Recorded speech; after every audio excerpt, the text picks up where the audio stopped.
نحمده ونصلي على رسوله الكريم اما بعد فاعوذ بالله من الشيطان الرجيم بسم الله الرحمن الرحيم رب اشرح لي صدري ويسر لي امري واحلل عقدة من لساني يفقهوا قولي. رجب کا مہینہ اور اس کی کون سی تاریخ ہے آج؟ 21. تو اس سلسلے میں آئیے آج ہم رجب اور شب معراج کے بارے میں کچھ پڑھتے ہیں. اس مہینے میں کیا ہوتا ہے، کیا کرتے ہیں لوگ؟ کنڈے. اور کیا کرتے ہیں؟ روزہ رکھتے ہیں اور ساری رات جاگتے ہیں. اور کیا کرتے ہیں؟ آتش بازی بھی کرتے ہیں، نفل پڑھتے ہیں، قبرستان جاتے ہیں. آپ کو تو بہت معلومات ہے ماشاءاللہ. پوریاں بناتے ہیں، حلوہ پوری، حلوہ کھاتے بھی ہیں، سیر کو بھی جاتے ہیں، کھاتے پیتے بھی ہیں، عبادت بھی کرتے ہیں اور قربانی بھی کرتے ہیں اور مردوں کی عید بھی کہتے ہیں. حضرت امام جعفر کا ختم کرتے ہیں. اور کیا کرتے ہیں؟ بس اتنا کچھ. پورا منتھ روزہ رکھتے ہیں. تو آپ کے ان جوابات سے یہ معلوم ہوتا ہے کہ آپ ماشاءاللہ بہت کچھ جانتے ہیں رجب کے بارے میں پہلے سے ہی. تو کافی ہے اتنا جاننا یا مزید بھی کچھ جاننا چاہیے؟ کیا معلوم اس سے علاوہ بھی کچھ کرنے کا کام ہو. تو بات یہ ہے کہ ضروری نہیں کہ جو کچھ لوگ کرتے ہوں وہ سب ٹھیک ہی ہو اور اس کے پیچھے کوئی دلیل ہی ہو اور وہ دین کا حصہ ہو. بہت سے لوگ بہت کچھ اس لیے کرتے ہیں کہ لوگ کر رہے ہیں، ان کے دائیں بائیں یہ سب کچھ ہو رہا ہے. وہ براہ راست کوئی علم حاصل نہیں کرتے، وہ کسی چیز کو جانتے نہیں، بس سنی سنائی پہ یقین کرتے ہیں. یا پھر کیا کہتے ہیں کہ ہمارے آباء و اجداد یہ سب کیا کرتے تھے اور کیا ہمارے والدین غلط ہو سکتے ہیں. تو بات یہ ہے کہ ضروری نہیں کہ جو کام والدین کرتے ہوں یا جو چیز ہمارے آس پاس ہو رہی ہو یا جسے لوگ بہت اہمیت دے رہے ہوں وہ واقعی بہت اہم ہو. ہمیں دیکھنا یہ ہوگا کہ کوئی بھی کام جو ہم کرتے ہیں اور خاص طور پر جسے عبادت سمجھ کر کرتے ہیں اور جسے خاص اہمیت دیتے ہیں اس کی حقیقت کیا ہے. اس وقت میں رجب اور شب معراج کا پمفلٹ جو اسلام آباد الہدا نے چھاپا ہے اس کو فالو کروں گی اور آپ لوگ بھی اپنے سامنے ٹیکسٹ کھول سکتے ہیں تاکہ ساتھ ساتھ آپ دیکھتے بھی جائیں جو میں بول رہی ہوں. اور ہو سکتا ہے کہ آپ کو بھی کسی کو پڑھ کر سنانا پڑے تو آپ کو پھر پروننسیشن ٹھیک ہونا چاہیے. جو الفاظ میں کوٹ کر رہی ہوں اس میں عربک کے خاص طور پر ان کو صحیح طور پر ادا کرنا آنا چاہیے. اور پھر سب سے بڑی بات یہ کہ جب دلیل انسان صرف کانوں سے سنتا نہیں آنکھوں سے دیکھتا بھی ہے تو یقین کا درجہ بڑھ جاتا ہے، عین الیقین ہو جاتا ہے. رجب اور شب معراج. رجب اسلامی کیلنڈر کے حرمت والے مہینوں میں سے ایک ہے جسے رجب المرجب بھی کہتے ہیں. رسول اللہ صلی اللہ علیہ وسلم نے فرمایا سال 12 مہینوں کا ہے جن میں سے 4 حرمت والے ہیں، 3 پے در پے یعنی ایک کے بعد ایک، اور وہ کیا ہے؟ ذوالقعدہ، ذوالحجہ اور محرم، اور رجب جو جمادی الاخر اور شعبان کے درمیان ہے. یہ صحیح بخاری کی حدیث ہے، کتاب بدء الخلق. تو اس سے پتہ چلتا ہے کہ مہینوں کی تعداد اور مہینوں کی گنتی جو ہے یہ اللہ تعالیٰ نے مقرر فرمائی ہے اور ان میں سے 4 کو حرمت والا بنایا ہے. حرمت والے کا مطلب کیا ہے؟ احترام والا، قابل احترام، کہ جب یہ مہینے شروع ہو تو کسی قسم کی لڑائی جھگڑا فساد نہ کیا جائے، قتل و غارت نہ کی جائے، ہر طرف امن امان ہو. عربی میں رجبہ کا معنی ہے تعظیم کرنا اور مرجب معظم کے معنوں میں آتا ہے یعنی عظمت والا. اس کو رجب مضر بھی کہتے ہیں. مضر عربوں کے ایک قبیلے کا نام ہے جس نے دور جاہلیت میں خاص طور پر اس ماہ کی حرمت کا اہتمام کیا، یعنی وہ اس مہینے کو بہت اہمیت دیا کرتے تھے. اسی نسبت کی بنا پر اسے ان سے منسوب کر دیا گیا. اسلام سے قبل دور جاہلیت میں قتل و غارت عربوں کا مشغلہ تھا، لیکن جو ہی حرمت والے مہینے آتے تو ہتھیار اتار دیتے، یعنی لڑنا جھگڑنا بند کر دیتے. لہذا رجب کے بارے میں قبل از اسلام جاہلی عرب کہا کرتے تھے رجب منسل الاسنہ، رجب وہ ہے جو تیز ہتھیاروں کو اتار دے، یعنی جس میں لڑائی جھگڑا بند ہو جائے، ختم ہو جائے، یعنی اس کی تعظیم اور احترام لازم ہے. بہقی کی روایت میں آتا ہے کہ جاہلی لوگ ان مہینوں کا احترام کرتے، خصوصاً رجب کا، اور اس میں جنگ نہ کرتے اور بتوں کے نام پر جانوروں کی قربانی کرتے. یعنی صرف یہ نہیں تھا کہ وہ جنگ نہیں کرتے تھے بلکہ اس کے ساتھ ساتھ وہ بتوں کے نام پر قربانی بھی کرتے. گویا انہوں نے اس مہینے کو عبادت کا مہینہ قرار دیا. تاہم گزرتے ہوئے وقت کے ساتھ اس ماہ میں عبادت کے مندرجہ ذیل طریقے رواج پا گئے، یعنی اور طریقے بھی آ گئے، صرف قربانی نہیں بلکہ کچھ اور چیزیں بھی شامل کر لی. بالکل ایسے ہی ہوتا ہے نا کہ جب ہم کھانا کھانے لگتے ہیں تو ایک مین میل ہوتا ہے اور اس کے ساتھ طرح طرح کی چٹپٹی چیزیں اور بھی لوازمات ہم شامل کر لیتے ہیں. تو اسی طرح جب ایک بدعت شروع ہوتی ہے تو پھر وہ ایک تک نہیں رکتی بلکہ اس کے ساتھ ساتھ اور بھی بہت سے کام شروع ہو جاتے ہیں. کیونکہ اللہ کی طرف سے جو دین آتا ہے بندے کے لیے اس پر تو بندہ مطمئن ہو جاتا ہے، وہ تھوڑا بھی کافی ہو جاتا ہے. لیکن جب انسان خود سے کوئی دین ایجاد کرنے لگتا ہے اور پھر ہر شخص دین کو اپنے ہاتھ میں لے لیتا ہے تو پھر اس کی کوئی حد نہیں ہوتی، آپ کہیں پر سٹاپ نہیں لگا سکتے. نبی صلی اللہ علیہ وسلم سے پہلے حضرت ابراہیم علیہ السلام نے جو قربانی کی تھی وہ رجب کے مہینے میں نہیں تھی اور نہ ہی یہ ان کی سنت تھی. یہ عربوں نے خود سے ایک اختراع کی تھی اور اس کے علاوہ بھی کچھ کام کرتے. اور پھر نہ صرف یہ کہ دور جاہلیت میں بلکہ دور اسلام کے بعد بھی جب دین کی تعلیمات آہستہ آہستہ لوگوں کے اندر سے کم ہونا شروع ہوئی اور بہت سی بدعات نے رواج پا لیا تو پھر مسلمان ہوتے ہوئے بھی لوگ اس مہینے کو بہت معزز اور محترم قرار دیتے اور اس میں عبادت کے خود ساختہ طریقے انہوں نے رائج کر دیے جو کہ اصل سنت سے ثابت نہیں. وہ کیا تھے طریقے؟ پہلی چیز تو قربانی کا اہتمام. اس ماہ میں کچھ لوگ قربانی کرتے ہیں جو کہ دور جاہلیت کی رسم ہے.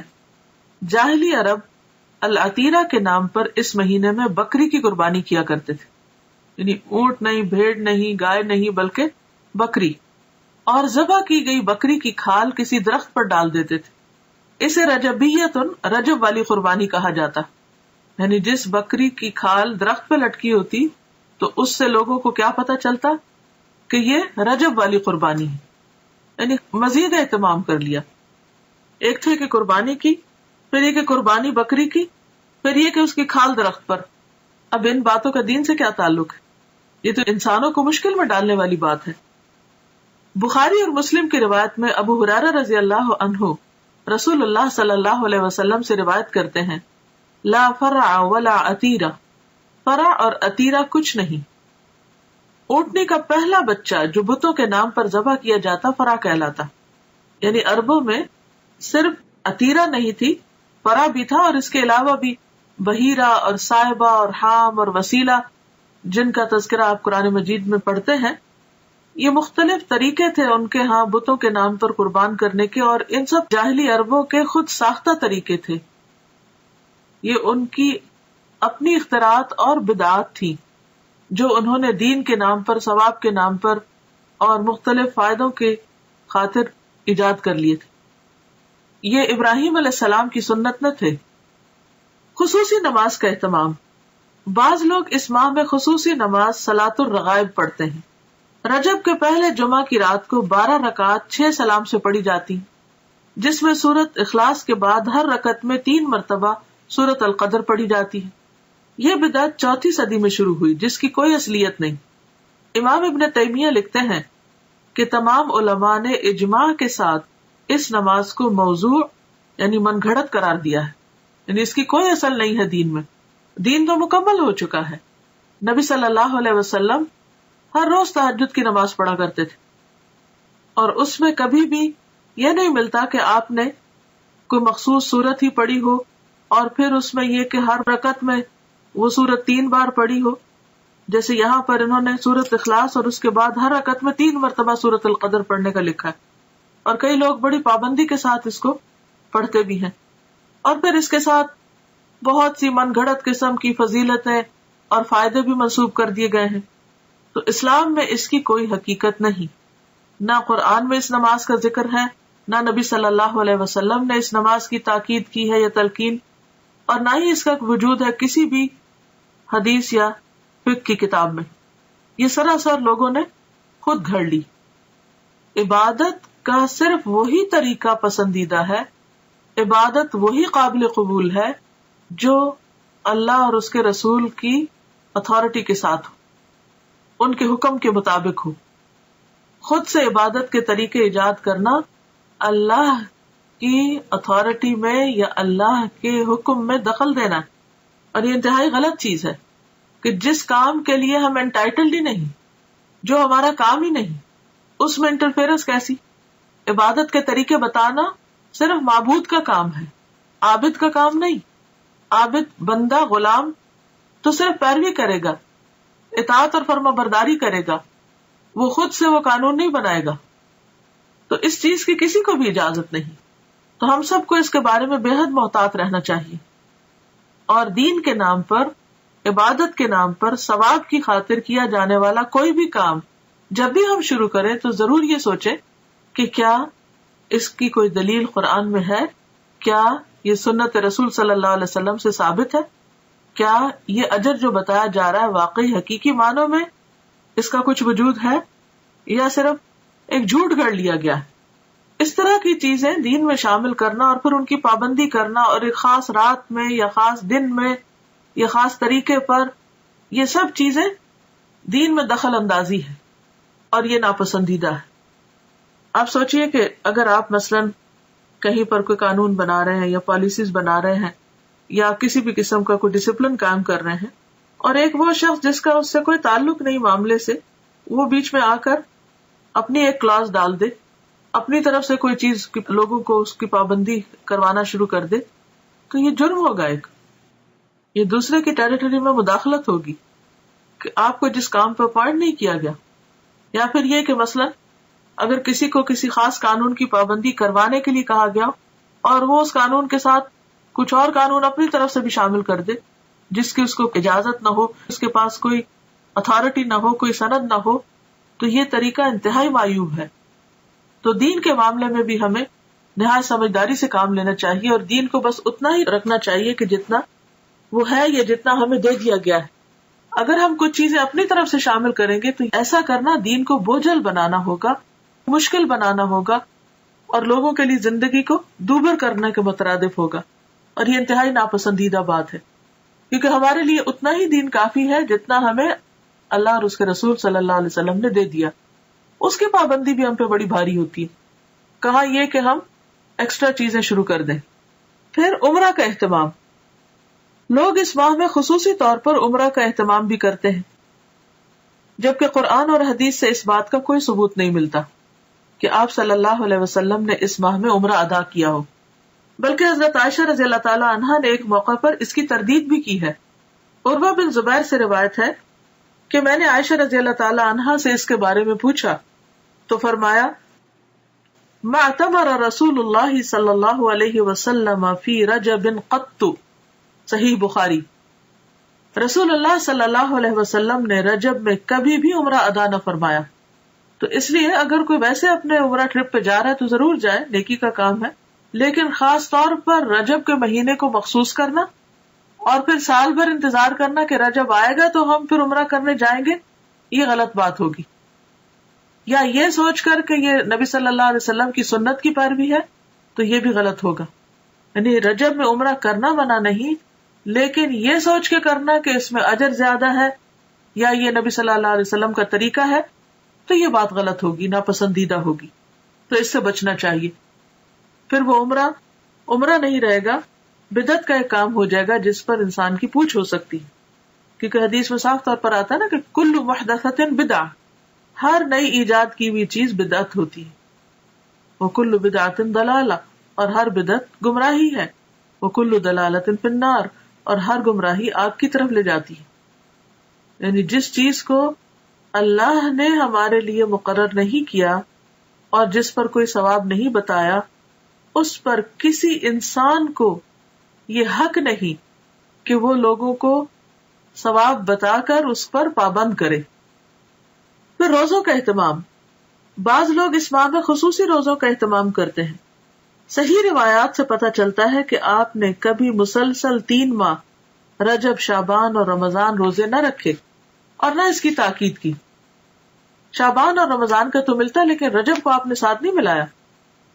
بعض لوگ 27 رجب کا روزہ رکھتے ہیں اور اس روزے کو عام دنوں کے روزوں سے افضل سمجھتے ہیں. یعنی خاص طور پر 27 تاریخ کے روزے کا اہتمام، یہ بھی درست نہیں. متعدد احادیث سے نبی کریم صلی اللہ علیہ وسلم کا مخصوص دنوں یا تاریخوں میں نفلی روزوں کا اہتمام کرنا ثابت ہے. یعنی ایسا نہیں کہ کوئی دن اور مقرر نہیں، اور دن ہے مقرر، لیکن وہ آپ صلی اللہ علیہ وسلم نے خود کیے ہیں. آپ کے بعد کسی اور کو اجازت نہیں کہ وہ لوگوں کے لیے دن مخصوص کر دے کہ اس دن لازمی روزہ رکھنا ہوگا اور اس کا ثواب زیادہ ہوگا. متعدد احادیث سے نبی کریم صلی اللہ علیہ وسلم کا مخصوص دنوں یا تاریخوں میں نفلی روزوں کا اہتمام کرنا ثابت ہے، جیسا کہ ایام 20 میں ہر قمری مہینے کی 13، 14، 15 تاریخ. 20 ان کو اس لیے کہتے ہیں کہ یہ چاند کی وہ راتیں ہوتی ہیں جس میں ہر طرف چاندنی پھیلی بھی ہوتی ہے اور ہر چیز سفید نظر آتی ہے ایک طرح سے، تو 20 جو ہے ابیض سے. یا ہر سوموار اور جمعرات کو، یہ بھی مسنون ہے کیونکہ آپ نے اس کا اہتمام کیا. ذوالحجہ کے ابتدائی عشرے میں پہلے 10 دن یعنی 9، 10 محرم کو ابتدائی عشرے میں، یعنی اس کا مطلب نہیں کہ 10 تاریخ تک، 10ویں تاریخ کو تو عید ہوتی ہے، یعنی 9 تاریخ تک مراد ہے. 9، 10 محرم کو یا پھر کثرت سے ماہ شعبان میں. ان تمام کے بارے میں صحیح اور مستند احادیث ملتی ہیں، لیکن 27 رجب کے روزے کے بارے میں کوئی روایت نہیں ہے. لہٰذا اگر کوئی خصوصی طور پر اس دن کا روزہ رکھتا ہو تو اس کا روزہ تو ہو سکتا ہے، مگر یہ عمل مسنون نہیں ہوگا بلکہ بدعت شمار ہوگا. قرآن کریم میں ارشاد ربانی ہے، یا ایھا الذین آمنوا لا تقدموا بین یدی اللہ ورسولہ، الحجرات آیت 1. اے لوگو جو ایمان لائے ہو، اللہ اور اس کے رسول سے آگے نہ بڑھو. عمر رضی اللہ عنہ اس ماہ میں نہ صرف یہ کہ روزہ رکھنے سے منع کیا کرتے تھے، بلکہ لوگوں کے ہاتھوں پر ہاتھ مار کر مجبور کرتے کہ وہ روزہ توڑ دیں، کیونکہ ماہ رجب کی تعظیم اور اس میں روزہ رکھنا دور جاہلیت کی رسم تھی. یہ مصنف ابن ابی شیبہ کی روایت ہے. اور ایسا کیوں کرتے تھے؟ کیونکہ قرآن پاک کا یہ حکم ان کے سامنے تھا کہ لوگوں اللہ رسول سے آگے مت جاؤ، یعنی جو کام انہوں نے نہیں بتایا وہ تم اپنے ہاتھ میں نہ لو اور ان سے بڑے بننے کی کوشش نہ کرو، کیونکہ عموماً حکم چلانے والے ایک طرح سے اپنی بڑائی کا اظہار کر رہے ہوتے ہیں. البتہ اگر کوئی شخص بطور عادت ہر ماہ چاند کی 13، 14 اور 15 تاریخ یا پیر اور جمعرات کو رکھتا ہو تو اس ماہ میں بھی رکھ سکتا ہے. یعنی اگر 27 رجب پیر کو آ رہی ہے اور اس کی پہلے سے عادت ہے ہر پیر کو روزہ رکھنے کی، تو ایسا شخص روزہ رکھ سکتا ہے. 22 رجب کو لوگ کیا کرتے ہیں؟ کنڈوں کا اہتمام کرتے ہیں. 22 رجب کے کنڈوں کا اہتمام بھی بر صغیر میں عام ہے. 22 رجب کو کنڈے بھرنا بطور رسم رواج پا چکا ہے، یعنی اس کا رواج عام ہو چکا ہے. اس رسم میں کسی منت کے پورا ہونے پر حلوہ پوری اور کھیر وغیرہ پکائی جاتی ہے. تاریخ کے مطالعہ سے یہ بات سامنے آتی ہے کہ اس رسم کی ابتدا 1906 یعنی 1906 میں امیر مینائی کے خاندان سے ہوئی، جو ہندوستان کے شہر سے تعلق رکھتا تھا. اس رسم کا مقصد امام جعفر کی روح کو ایصال ثواب تھا. حالانکہ اس بات کا تعین نہیں ہو سکا کہ مذکورہ امام کی پیدائش یا وفات ماہ رجب میں ہوئی تھی. کوئی بھی نہیں جانتا کہ واقعی امام جعفر اس مہینے میں پیدا ہوئے یا ان کی وفات ہوئی. لیکن اس رسم کو، جو کہ تقریباً 100 سال پہلے شروع ہوئی، امام جعفر سے منسوب کر دیا گیا. تو اس سے یہ بھی پتہ چلتا ہے کہ اس کا آغاز نبی صلی اللہ علیہ وسلم نے نہیں کیا. یہ چیز اصل دین میں نہیں. اسلام میں کسی بھی برگزیدہ شخصیت کی پیدائش کے دن خوشی منانے یا خصوصی صدقہ و خیرات کی کوئی گنجائش نہیں ہے. یعنی کسی بھی انسان کے حوالے سے کوئی دن منانا اسلامی روایت نہیں ہے. مثلا برتھ ڈے منانا یا برسی منانا یا انہی خاص دنوں پر کوئی صدقہ خیرات کرنا، یہ سب چیزیں بعد کی پیداوار ہیں. صحابہ کرام ان چیزوں سے بہت آگے تھے، ان کی زندگیوں میں ایسی مصروفیات نہیں تھی. اسی وجہ سے انہوں نے بڑے بڑے کام کیے، دین کی بڑی خدمت کی. آج ہم میں سے اکثر لوگ وقت کی کمی کا شکایت کرتے ہیں کہ وقت نہیں ہے، تو اس کی بھی اصل وجہ کیا ہے؟ اس کی بنیادی وجہ ہمارا غیر ضروری، غیر متعلق چیزوں میں اپنا وقت لگانا ہے یا اپنا مال لگانا ہے. جہاں صدقہ کی ضرورت ہوتی ہے وہاں ہم صدقہ نہیں کرتے، بھوکے کو کھانا نہیں کھلاتے، یتیم کی پرورش سے جی چراتے ہیں. اسی طرح دین کے کام، تبلیغ کے کاموں میں خرچ کرنا تو ہمارے ذہن میں ہی نہیں ہوتا، یا اس کو تو ہم صدقہ خیرات میں شامل ہی نہیں کرتے، یا صدقہ جاریہ کے کام یا پروجیکٹس جو ہیں وہ نظر انداز کیے رکھتے ہیں. یعنی اوور آل جو امت کی حالت، اسی وجہ سے ہماری حالت دیکھنے کے قابل ہے. لیکن پھر ہمارا مال کہاں جاتا ہے؟ یا تو وہ شادی کی بڑی بڑی تقریبات میں صرف ہو جاتا ہے، یا پھر وہ وفات کے موقع سے متعلق بہت سے جو رسم و رواج ہم لوگوں نے عام کر رکھے ہیں ان میں خرچ ہو جاتا ہے، یا پھر اسی قسم کے نظر اور منت ہے جس کا اسلام میں کوئی بھی تصور نہیں، کوئی اس کی اوریجن نہیں، ان میں خرچ ہو جاتے ہیں. یہ قول ہے کہ البدعۃ تمیت السنہ، بدعت جو ہے وہ سنت کو ختم کر دیتی ہے، سنت کی موت ہے. یعنی کوئی بھی سنت رواج نہیں پا سکتی اگر کہیں پر بدعت چھائی ہوئی ہو. تو یہ عام سمجھ میں آنے والی کامن سینس کی بات ہے کہ اگر آپ اپنے وقت کو یا اپنی جگہ کو یا اپنے کسی بھی کام کو غیر ضروری چیزوں سے اسٹف کر دیں گے، بھر دیں گے اور غیر متعلقہ چیزیں اس میں کرنے لگیں گے، تو جو اصل چیز ہے یا اہم کام ہے وہ نہیں ہو سکے گا. مثلاً اگر اپنے اہم وقت میں، پرائم ٹائم میں آپ فضول باتیں کرتے رہیں، ادھر ادھر گھومتے پھرتے رہیں، تو آپ کا نماز کا وقت نکل جائے گا. اسی طرح اگر آپ اپنے صدقہ خیرات کو غیر ضروری چیزوں پر لگا دیں گے تو ضروری چیزوں پر خرچ کرنے کے لیے آپ کے پاس مال نہیں رہے گا.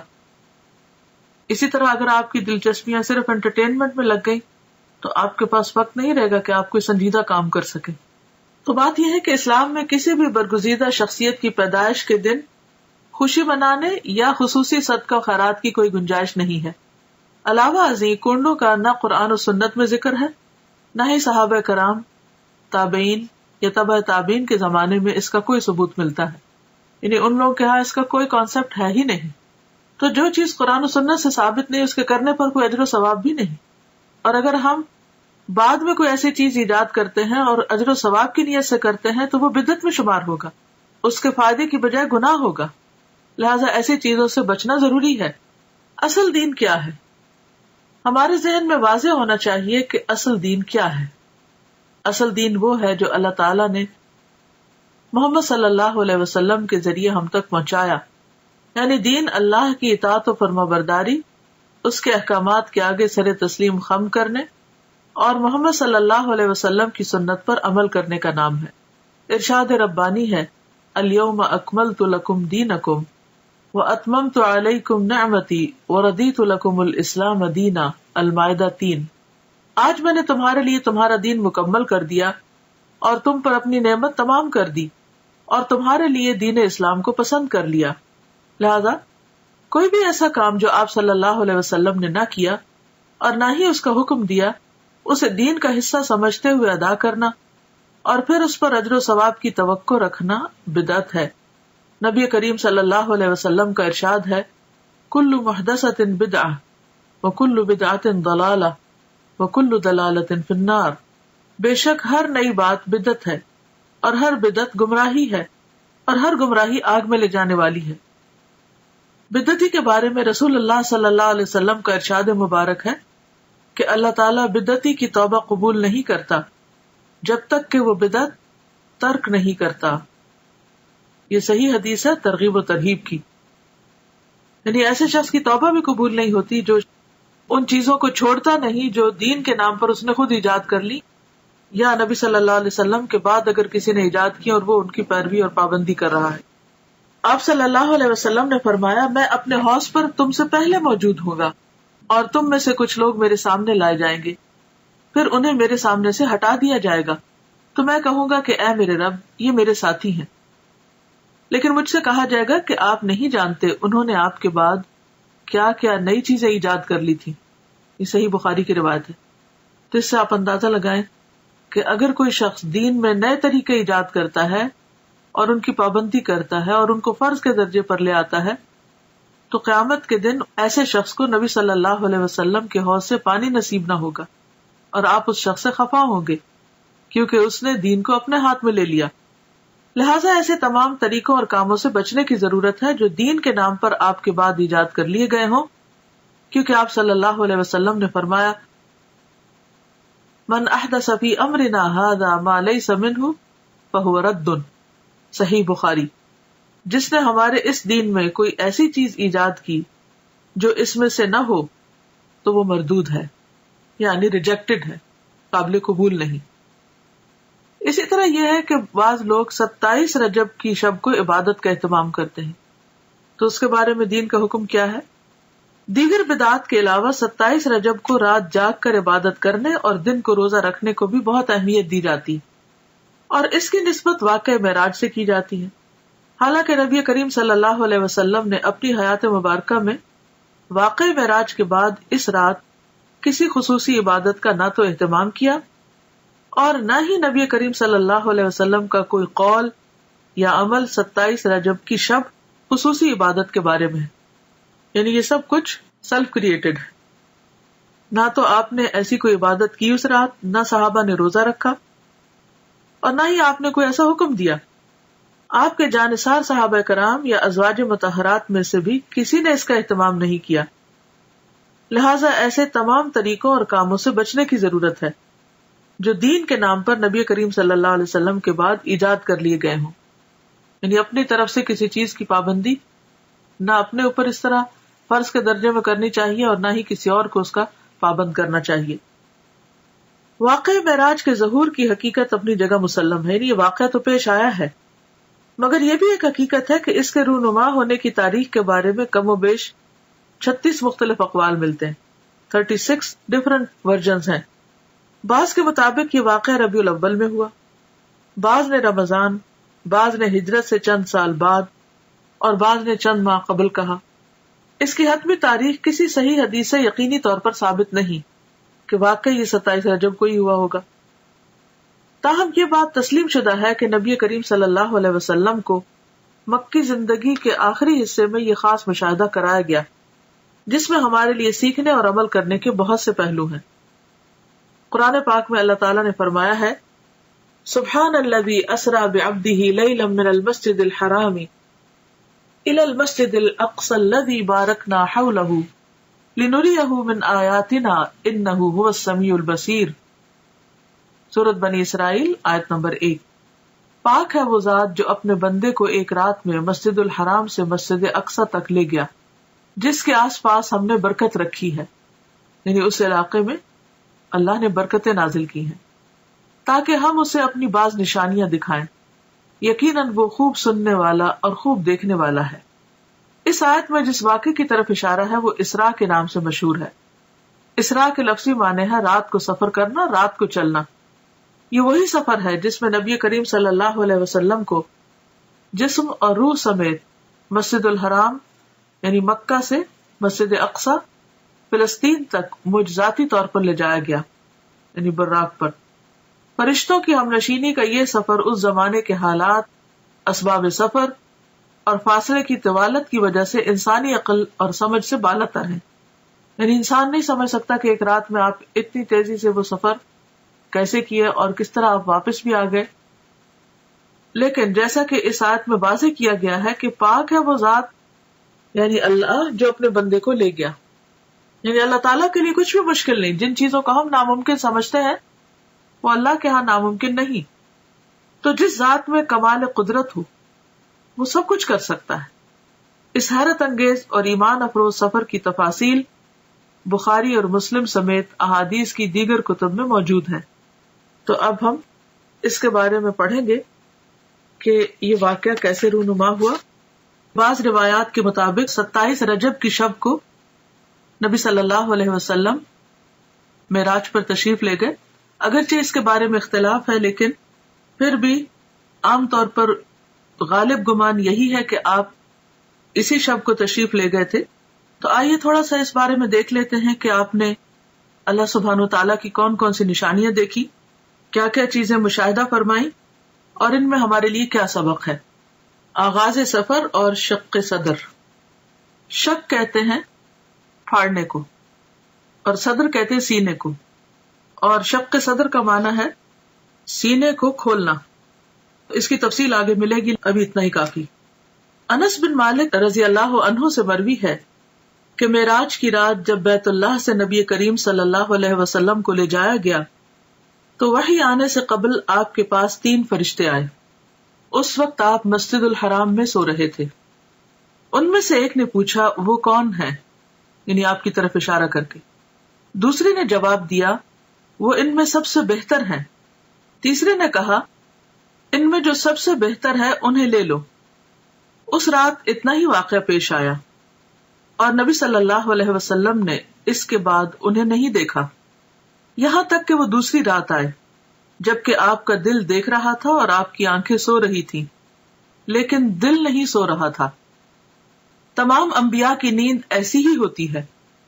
انہوں نے آپ سے کوئی بات نہ کی یہاں تک کہ آپ کو اٹھا کر چاہے زمزم کے پاس لٹایا.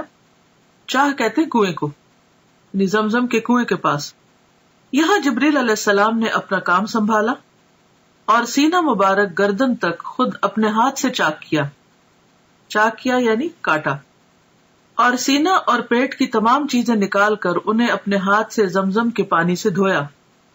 جب خوب دھو چکے تو آپ کے پاس سونے کا ایک تشت لایا گیا. تشت پلیٹ کو کہتے ہیں، جیسے ٹرے وغیرہ. اس میں سونے کا ایک بڑا پیالہ تھا جو حکمت اور ایمان سے پر تھا، یعنی بھرا ہوا تھا. اس سے آپ کے سینے اور گلے کی رگوں کو پر کر دیا، یعنی بھر دیا. وہ حکمت اور ایمان انڈیل دیا سینے اور گلے کی رگوں کو. سینہ مبارک پھر سے سی دیا گیا. صحیح بخاری کتاب التوحید. اور بہت سے لوگ اس بات پر حیران ہوں گے اور پریشان بھی ہوں گے کہ یہ کیسے ممکن ہے کہ کسی کا سینہ چاک کر دیا جائے. تو بات یہ ہے کہ اگر آج اللہ تعالیٰ نے انسان کو یہ عقل دی ہے اور انسان سرجری کے ذریعے سینہ کھول کے پھر اسے بند کرنے کے قابل ہو گیا ہے، اور یہاں تک کہ بعض لوگوں کا ہارٹ ٹرانسپلانٹ کیا بھی گیا ہے اور کافی حد تک اس میں کامیابی بھی ہوئی ہے، تو کیا اللہ کے بھیجے ہوئے فرشتوں اور خاص طور پر جبریل علیہ السلام جو القوی الامین ہے، اللہ تعالیٰ ان کو یہ ٹیکنیک نہیں سکھا سکتا، ان کو یہ طریقہ نہیں بتا سکتا کہ سینہ کھولا کیسے جائے اور سینہ بند کیسے کیا جائے؟ تو یہ بھی اللہ کی نشانیوں میں سے ایک نشانی ہے، اور ایسا علم ہمارے ایمان بالغیب کا ایک ٹیسٹ ہے بیسیکلی، کہ کیا ہم اس پر ایمان رکھتے ہیں. بعض اوقات قرآن مجید میں ایسی کوئی بات آتی ہے، جیسے موسیٰ علیہ السلام کے معجزات کا ذکر ہے یا دیگر انبیاء کے، تو ہم یہ سوچ کر اس کو مان لیتے ہیں کہ یہ اللہ کا کلام ہے اور قرآن مجید میں کوئی شک نہیں اور یہ درست ہوگا. لیکن جب حدیث میں ہم ایسی کوئی بات پڑھتے ہیں تو بعض اوقات ہم شک میں پڑ جاتے ہیں. تو ہدایت کے لیے بے حد ضروری ہے کہ والذین یؤمنون بما انزل الیک وما انزل من قبلک، وہ لوگ جو ایمان لاتے ہیں اس چیز پر جو آپ کی طرف نازل کی گئی. یعنی صرف قرآن مجید ہی نہیں نازل کیا گیا، حکمت بھی نازل کی گئی. اور جیسا کہ اس حدیث سے تو واضح طور پہ پتہ چل رہا ہے کہ آپ کے سینے کو حکمت سے بھر دیا گیا. تو یہ کہاں سے آئی تھی حکمت؟ کہاں سے آیا تھا ایمان؟ کون لایا تھا؟ وہی لایا تھا جو دوسری وحی لاتے تھے، یعنی جبریل علیہ السلام. کہاں سے لائے تھے؟ اللہ سبحانہ وتعالیٰ کی طرف سے لائے تھے، اور پھر آپ کے اندر انڈیل دی گئی، ڈال دی گئی، اور اس سے آپ کا سینہ بھر دیا گیا. اب آپ سوچ رہے ہوں گے کہ حکمت اور ایمان تو ایبسٹریکٹ چیزیں ہیں، اور گلے کی رگیں جو ہے یا سینہ جو ہے یا دل جو ہے وہ دیکھنے کو مادی چیزیں ہیں، تو یہ کیسے ممکن ہوا؟ تو آپ دیکھیے کہ جیسے روح غیر مادی ہے اور ہمارا جسم مادی ہے. جب روح انسان کے اندر آتی ہے تو وہ تو نظر نہیں آتی، اس کا تو کوئی وزن نہیں ہوتا، تو وہ کیسے آ جاتی؟ وہ کون ڈالتا ہے؟ وہ بھی تو اللہ تعالیٰ فرشتے کو بھیج کر روح ڈالتے ہیں نا. تو جو رب ایک ایبسٹریکٹ چیز کو، نظر نہ آنے والی چیز کو انسان کے جسم کے اندر اور پورے جسم کے اندر ایک فرشتے کو بھیج کر ڈال سکتا ہے، جو رب، کیا وہ رب ایمان اور حکمت کو ایک پیغمبر کے سینے میں نہیں ڈال سکتا؟ خواہ وہ مادی تھے یا نہیں تھے، وہ جس بھی حال میں تھے، ہمیں اس کا علم نہیں دیا گیا. ہمارا فرض بنتا ہے اس پر ایمان لانا، کیونکہ یہ ایمان بالغیب ہی کی ایک قسم ہے. تو یہ سفر کا آغاز تھا، یعنی آپ نے ابتدا میں کچھ نشانیاں دیکھی اور ان کو محسوس کیا، اور خواب میں آپ کو چیزیں دکھائی گئی. اس کے بعد پھر کیا ہوا؟ مسجد الحرام سے مسجد اقصیٰ تک اسراء کا واقعہ، اور اسراء عربی میں کہتے ہیں رات کے وقت سفر کرنے کو. اس کے بعد آپ کے پاس شراب، دودھ اور شہد کے برتن لائے گئے. آپ نے دودھ پسند فرمایا. جبریل علیہ السلام نے کہا آپ نے فطرت پائی، آپ کو ہدایت نصیب ہوئی، اور آپ کی امت کو بھی. یہ مسند احمد کی روایت کا حوالہ ہے. بحوالہ جہاں لکھا ہوتا ہے اس کا معنی ہوتا ہے کہ بات پوری کی پوری نہیں لکھی گئی، بلکہ اس میں کچھ اختصار کے ساتھ روایت کی گئی ہے. یعنی اس انفارمیشن کا سورس مسند احمد ہے. یہاں پر آپ دیکھیے کہ آپ صلی اللہ علیہ وسلم براق پر سفر کرتے ہیں. انبیاء کی امامت کرتے ہیں، اور پھر اس کے بعد آپ کی مہمانی کی جاتی اور 3 چیزیں پیش کی جاتی، اور تینوں میں سے آپ دودھ کو پسند کرتے ہیں. تو اس سے یہ پتہ چلتا ہے کہ انسان کے کھانے پینے کی جو چوائس ہوتی ہے وہ اس کی شخصیت کی عکاس ہوتی ہے. اب دنیا میں بھی اگر کوئی شراب کو پسند کرتا ہے تو اس کا مطلب یہ ہے کہ اس کی ایک خاص قسم کی پرسنالٹی. دودھ کو پسند کرنے والے شہد کو پسند کرنا، تو ہر انسان اپنے اپنے مزاج کے مطابق چیزوں کا انتخاب کرتا ہے. اور پھر بعض لوگوں کا انتخاب صرف ان کی اپنی ذات تک نہیں، ان کے خاندان اور پھر خاندان سے آگے بھی لوگوں کو متاثر کرتا ہے. تو خاص طور پر جو لوگ دین کا کام کرنے والے ہیں ان کے لیے بے حد ضروری ہے کہ وہ انبیاء کی سنت کو فالو کریں اپنے کھانے پینے کی چوائس میں بھی. مسجد اقصی سے آسمانوں کی طرف معراج. معراج کا لفظ جو ہے یہ عین را جیم سے ہے. عروج اسی سے ہے جس کا معنی ہوتا ہے بلندی، اور معراج عربی میں سیڑھی کو کہتے ہیں. مسجد اقصی سے آپ کو عالم بالا میں لے جایا گیا. معراج عربی میں سیڑھی کو کہتے ہیں جو اوپر چڑھنے کے لیے استعمال ہوتی ہے. اس نسبت سے سفر کے اس حصے کو بھی معراج کہا گیا ہے. بیشتر مفسرین کے نزدیک سورۃ النجم کی درج ذیل آیات واقع معراج کی دلیل ہیں. سورۃ النجم آیت 13 to 18 یعنی 13 سے 18 تک. وَلَقَدْ رَآهُ نَزْلَةً أُخْرَى عِنْدَ سِدْرَةِ الْمُنْتَهَى عِنْدَهَا جَنَّةُ الْمَأْوَى إِذْ يَغْشَى السِّدْرَةَ مَا يَغْشَى مَا زَاغَ الْبَصَرُ وَمَا طَغَى لَقَدْ رَآى مِنْ آيَاتِ رَبِّهِ الْكُبْرَى. اور ایک مرتبہ پھر اس نے سدرۃ المنتہا کے پاس اس کو اترتے دیکھا. کس نے کس کو دیکھا؟ محمد صلی اللہ علیہ وسلم نے جبریل علیہ السلام کو دیکھا. اس کا مطلب یہ کہ آپ سدرۃ المنتہا تک تشریف لے گئے جہاں پاس ہی جنت المأوا ہے. سدرہ کہتے ہیں بیری کے درخت کو. اس وقت سدرہ پر چھا رہا تھا جو کچھ چھا رہا تھا، یعنی نور وغیرہ. اس کی وضاحت یہاں نہیں کی گئی لیکن مراد یہی ہے. نہ نگاہ چندھیائی نہ حد سے متجاوز ہوئی، یعنی نہ نگاہ چندھیائی. چندھیائی کا مطلب یہ ہے کہ جب ہم مثلا سورج کی طرف دیکھتے ہیں تو ہماری آنکھیں کیسے ہو جاتی ہیں، ایک دم ہم سکویز کرنے لگتے ہیں آنکھوں کو. یہ چندھیانا ہوتا ہے، یعنی پوری طرح آنکھ کھول کے نہ دیکھنا. تو نہ نگاہ چندھیائی نہ حد سے متجاوز ہوئی، یعنی جہاں تک دیکھنے کا حکم تھا وہی تک ٹھہری رہی، اس سے آگے نہیں گئی. اور اس نے یعنی محمد صلی اللہ علیہ وسلم نے اپنے رب کی بڑی بڑی نشانیاں دیکھی. تو یہ آیات اس بات پر دلیل ہے کہ آپ صلی اللہ علیہ وسلم اس رات صرف مسجد اقصی تک نہیں بلکہ آسمانوں پر تشریف لے گئے، اور صرف آسمانوں تک نہیں سدرۃ المنتہا تک گئے، اور وہاں تک تشریف لے گئے جہاں نہ کوئی انسان گیا، نہ کوئی جن اور نہ کوئی فرشتہ. مندرجہ بالا آیات میں نبی کریم صلی اللہ علیہ وسلم کے آسمانوں کی طرف جانے اور سدرۃ المنتہا اور اس کے آس پاس کی چیزوں کو دیکھنے کا ثبوت ملتا ہے. سفر آسمان. مسجد اقصی میں تمام انبیاء کی امامت کے بعد سواری کے لیے براق پیش کیا گیا. آپ دوبارہ اس پر سوار ہو کر پہلے آسمان تک گئے. جبریل علیہ السلام نے آسمان کا دروازہ کھلوایا. فرشتوں کی طرف سے پوچھا گیا کون ہے؟ جبریل علیہ السلام نے فرمایا میں جبریل ہوں. پوچھا گیا ساتھ کون ہے؟ بتایا گیا محمد صلی اللہ علیہ وسلم ہے. پوچھا گیا ان کو پیغام الہی دے کر بھیجا گیا ہے؟ جبریل علیہ السلام نے کہا ہاں. تب اندر والے فرشتے نے سن کر کہا مرحبا، آپ بہت اچھے آئے. آپ فرماتے ہیں میں وہاں پہنچا تو آدم موجود تھے علیہ السلام.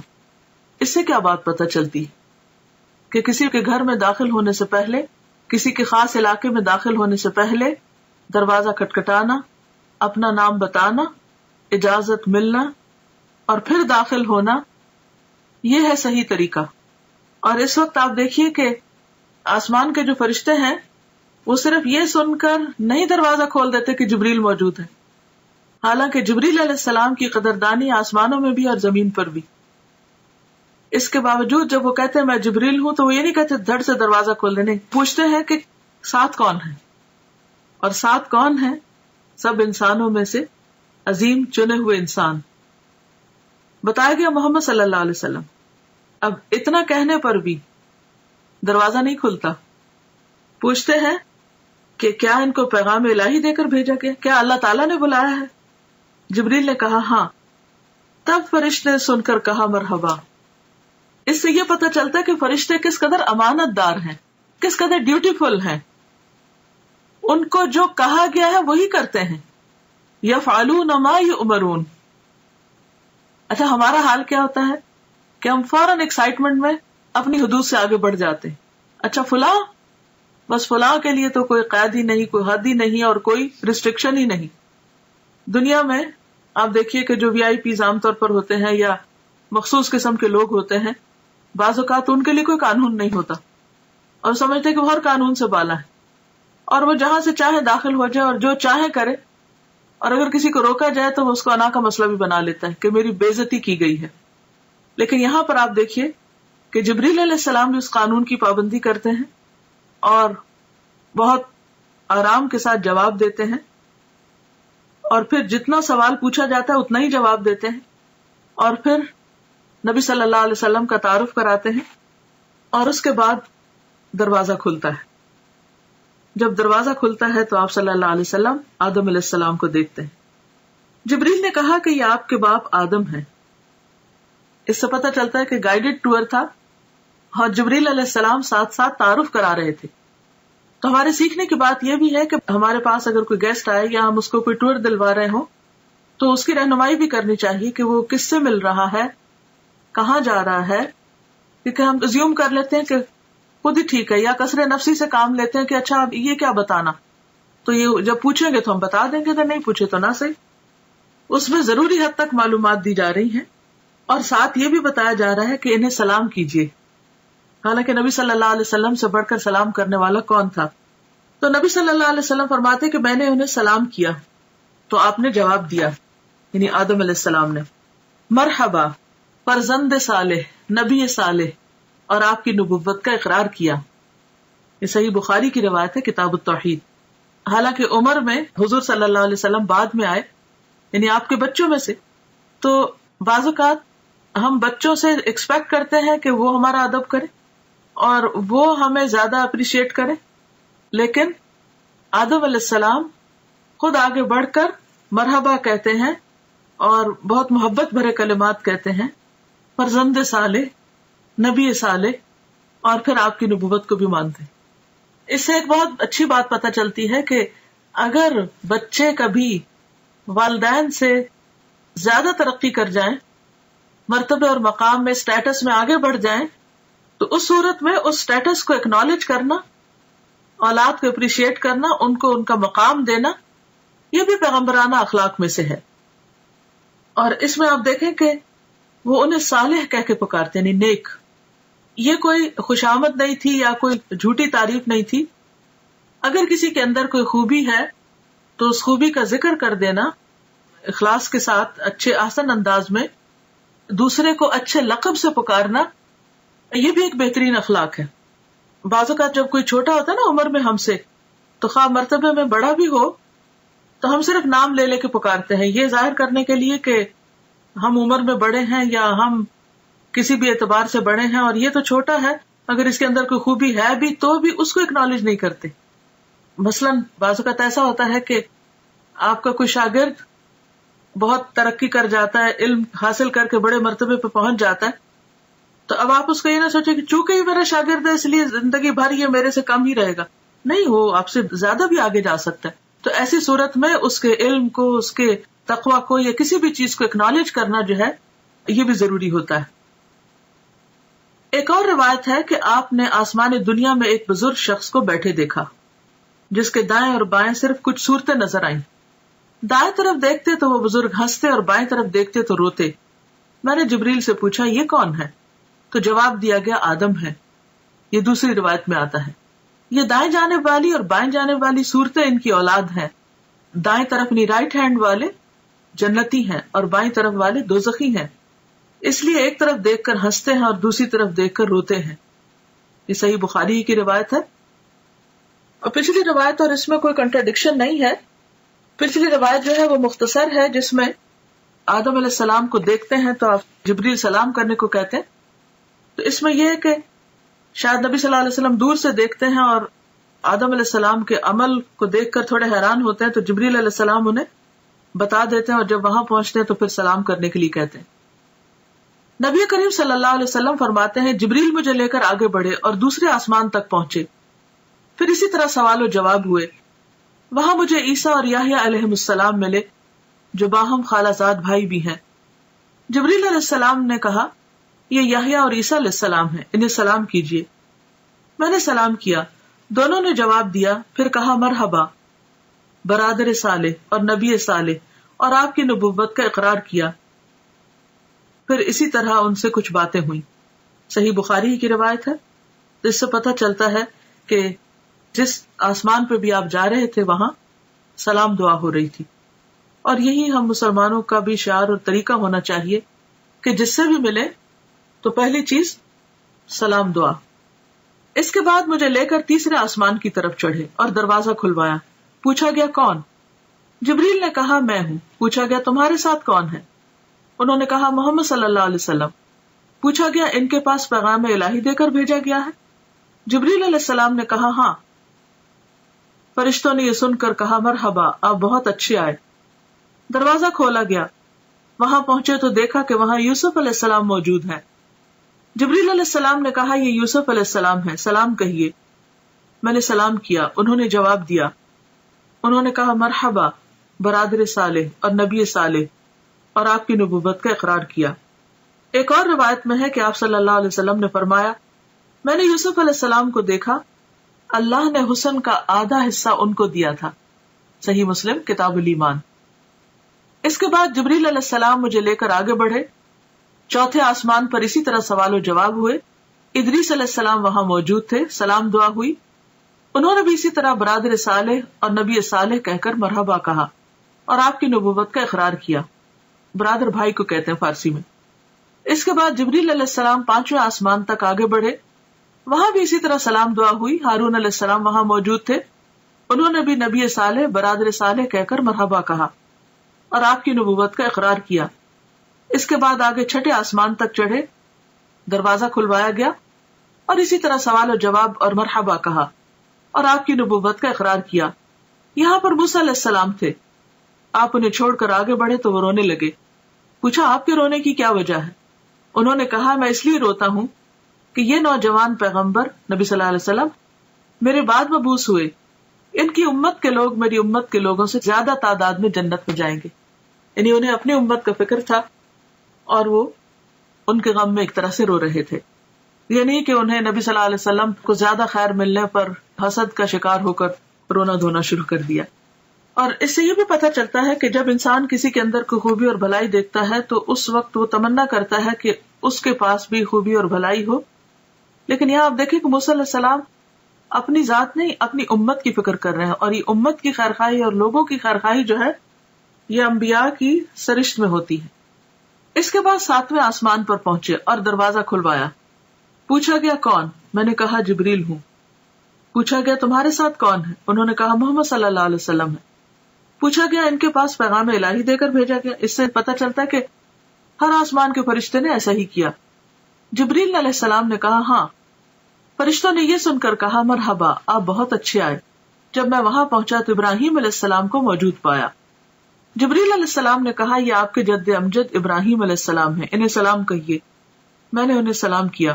انہوں نے جواب دیا اور فرمایا مرحبا فرزند صالح نبی صالح، اور بیٹا کہہ کر پکارا. آپ کی نبوت کا اقرار کیا. وہاں ابراہیم علیہ السلام بیت المعمور کے ساتھ ٹیک لگا کر بیٹھے ہوئے تھے.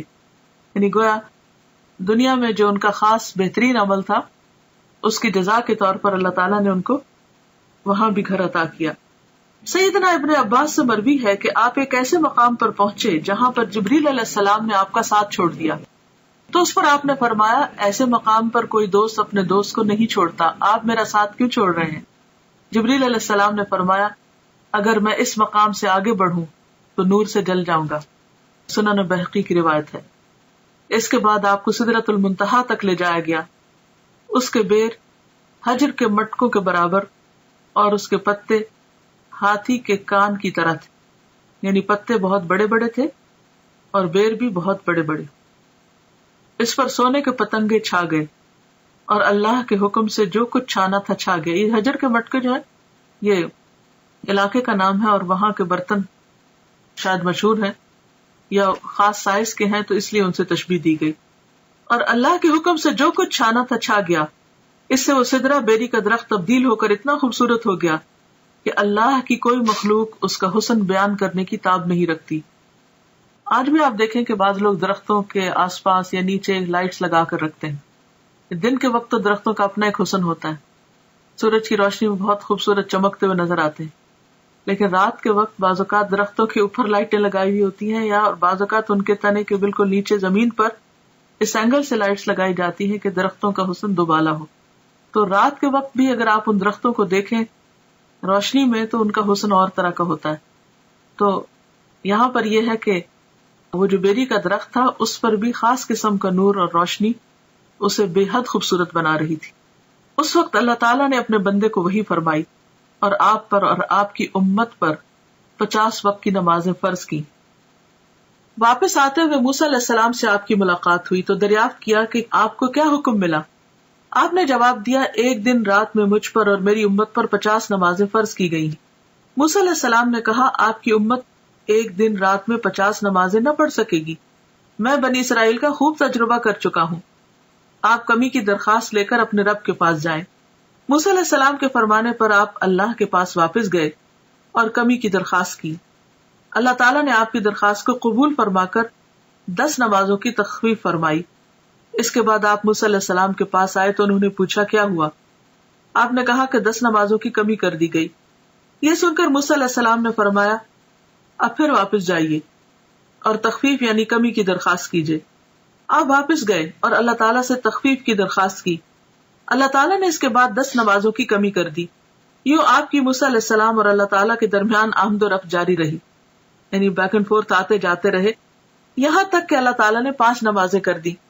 اس کے بعد آپ پھر واپس آئے تو موسیٰ علیہ السلام نے کہا, جاؤ اور کمی کراؤ. آپ نے کہا, اب مجھے شرم آتی ہے, جو اللہ تعالیٰ نے فرض کیا ہے اس پر راضی ہوں. آپ نے فرمایا, جب میں وہاں سے واپس آیا تو ایک پکارنے والے نے پکار کر کہا, میں نے اپنا فرض پورا کر دیا اور بندوں کے لیے تخفیف کر دی. یہ 5 نمازیں اجر میں 50 کے برابر ہوں گی. بخاری.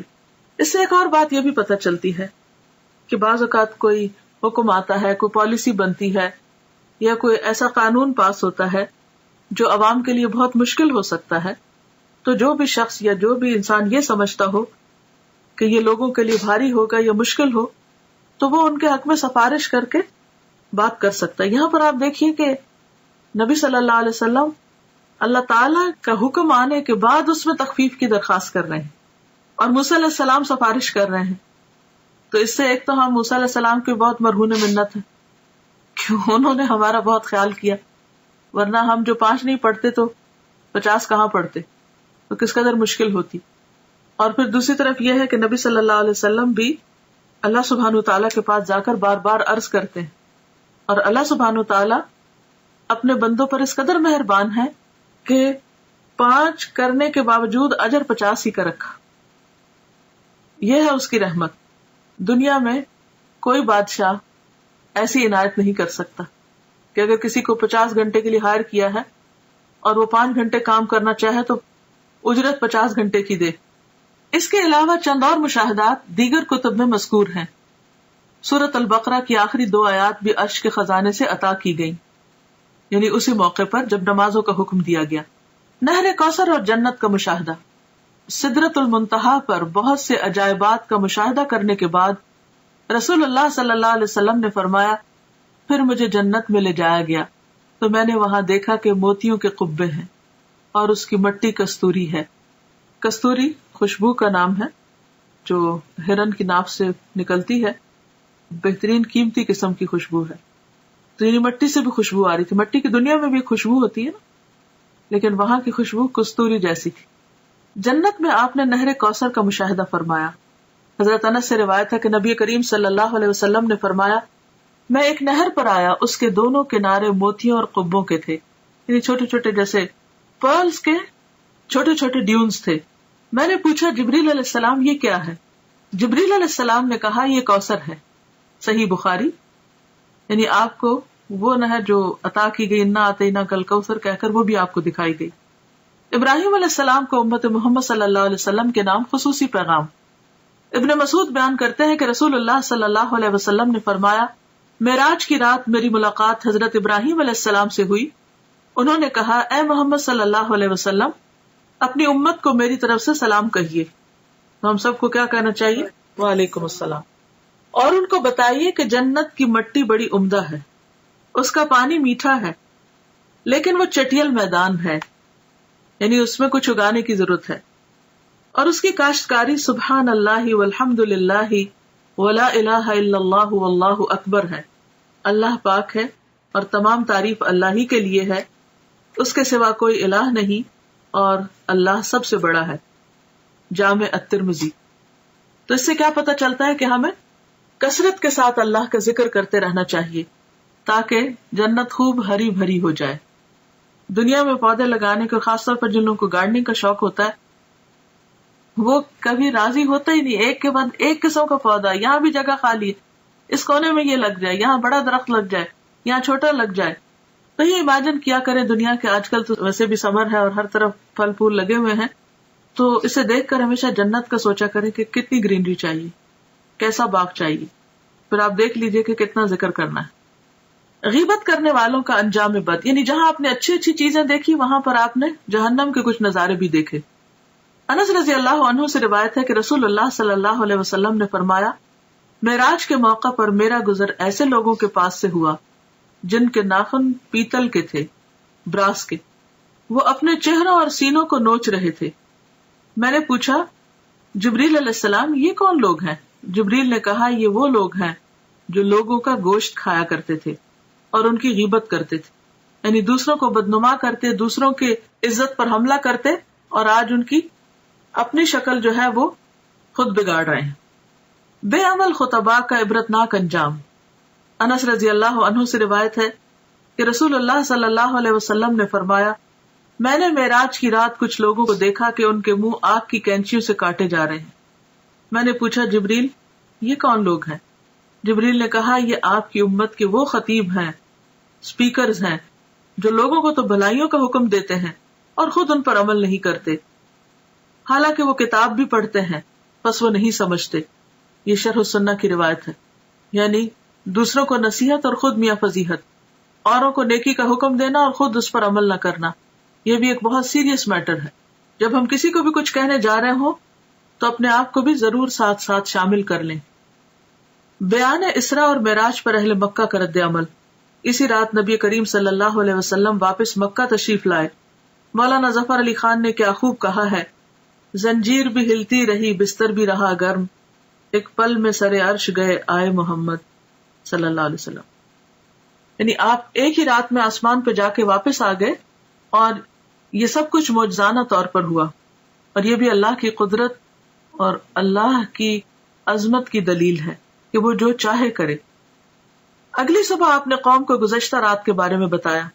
صحیح مسلم ہے کہ اللہ کے رسول صلی اللہ علیہ وسلم نے فرمایا، معراج کا یہ واقعہ جب میں نے مشرکین مکہ کو سنایا تو انہوں نے اس کی تردید اور تکذیب کی. کسی نے تالیاں بجائیں، کسی نے تعجب اور انکار کے ساتھ ہاتھ اپنے سر پہ رکھ لیا. کچھ لوگ ابو بکر کے پاس گئے اور انہیں اس کی خبر دی. وہ ایک پیکر صدق و ایمان تھے. کہنے لگے، اگر یہ بات آپ صلی اللہ علیہ وسلم نے فرمائی ہے تو سچ فرمائی ہے. لوگوں نے کہا، آپ بھی ان کی تصدیق کرتے ہیں؟ آپ نے جواب دیا، میں تو اس سے بھی بڑی بات پر آپ کی تصدیق کرتا ہوں. آسمان سے صبح و شام جو خبر آتی ہے میں اس میں بھی آپ کو سچا مانتا ہوں. اسی پر ان کا لقب صدیق ٹھہرا. اب دیکھیں کہ جہاں یہ اتنا بڑا اعزاز تھا اور آپ نے اتنا کچھ دیکھا، وہاں اس کا ذکر اتنی شدید مخالفت اور لوگوں کے اندر شکوک و شبہات کا ذریعہ بن گیا. گویا ان کا ایک امتحان تھا. اور اس موقع پر جو حقیقی معنوں میں ایمان لانے والے تھے، جن کے رہنما ابو بکر صدیق ہیں، انہوں نے اپنے عمل سے آپ صلی اللہ علیہ وسلم کی اس فعل کی تصدیق کی اور صدیق کا لقب پایا. حقیقی ایمان وہی ہے جو ہر طرح کے شک و شبہ سے بالا ہو.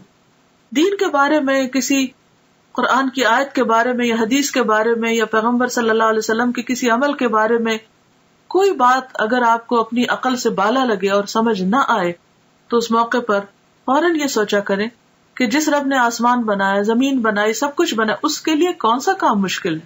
تو شک کی کوئی گنجائش رہتی نہیں. شکوک و شبہات جو ہے یہ منافقت کو جنم دیتے ہیں، اور جب شک آنے لگے تو یہ آیت بھی پڑھا کرے، اف اللہ شک فاطر السماوات والارض، اف اللہ شک، کیا اللہ کے بارے میں شک جس نے آسمان و زمین کو پھاڑا، یعنی یہ اکٹھے تھے پھر ان کو الگ الگ کیا، یعنی جس نے اتنا بڑا کام کیا، کیا اس کی ذات میں یا اس کے احکامات میں یا اس کے کسی بھی کارنامے میں یا قدرت میں شک کیا جا سکتا ہے؟ ہرگز بھی نہیں۔ اظہار ثانی اور بے یقینی کے جذبات سے مغلوب کفار نے آپ کا امتحان لینے کی ٹھانی۔ بات تو یہ ہے کہ ہر نعمت کے ساتھ ایک آزمائش ہوتی۔ پوچھا کہ بیت المقدس کیسا ہے اور اس کی علامتیں کیا ہیں؟ صحیح مسلم میں آپ کو ارشاد نقل ہے کہ اللہ تعالیٰ نے بیت المقدس میرے سامنے ظاہر فرما دیا، اور جو باتیں اور نشانیاں مشرکین دریافت کرتے میں دیکھ دیکھ کر بتاتا جاتا، آپ کو کچھ بھی نہیں بھولا۔ یوں آپ کی تردید اور تکذیب کا جو جذبہ لیا ہے اس کی یکسر نفی ہو گئی، لیکن نہ ماننے والے پھر بھی نہ مانے۔ یہی کہہ سکے کہ جہاں تک اوصاف کا تعلق ہے تو آپ نے بالکل ٹھیک ٹھیک بیان کیے ہیں، آپ نے کچھ اور باتیں بھی بتائیں اور بعد میں آنے والے قافلوں سے ان کی تصدیق ہو گئی۔ اس طرح زبانیں بند ہو گئیں، مگر دل یہی سوچتے رہے کہ یہ کیسے ہو سکتا ہے۔ اب بھی بہت سے لوگ یہی سوچتے ہیں کہ یہ کیسے ہو سکتا ہے، حالانکہ اللہ تعالیٰ تو ہر چیز پہ قادر ہے، اور جب وہ کسی بات کا ارادہ کر لیتا ہے تو اسے صرف کن ہو جا کہنے کی ضرورت ہوتی ہے۔ معراج کے دوران نبی کریم صلی اللہ علیہ وسلم کو جو بھی مشاہدات کروائے گئے، ان میں ہمارے لیے بہت سے سبق ہیں، جن میں سے اہم ترین یہ ہے کہ ہم اپنی نمازوں کی پابندی کریں، جن کا حکم اللہ تعالیٰ نے اس موقع پر نبی کریم صلی اللہ علیہ وسلم کو دیا۔ اس جنت کے لیے کوشاں ہوں جس کا مشاہدہ آپ نے بنفس نفیس فرمایا۔ ابراہیم علیہ السلام کے خصوصی پیغام کے مطابق کثرت سے ذکر الہی کریں، دوسروں کی غیبت سے پرہیز کریں، اور جو بات دوسروں کو کہیں اس پر خود بھی عمل کریں۔ اللہ تعالی ہمیں اس کی توفیق عطا فرمائے۔ وآخر دعوانا ان الحمد للہ رب العالمین۔ سبحانک اللہم وبحمدک، نشہد ان لا الہ الا انت، نستغفرک ونتوب الیک۔ السلام علیکم ورحمۃ اللہ وبرکاتہ۔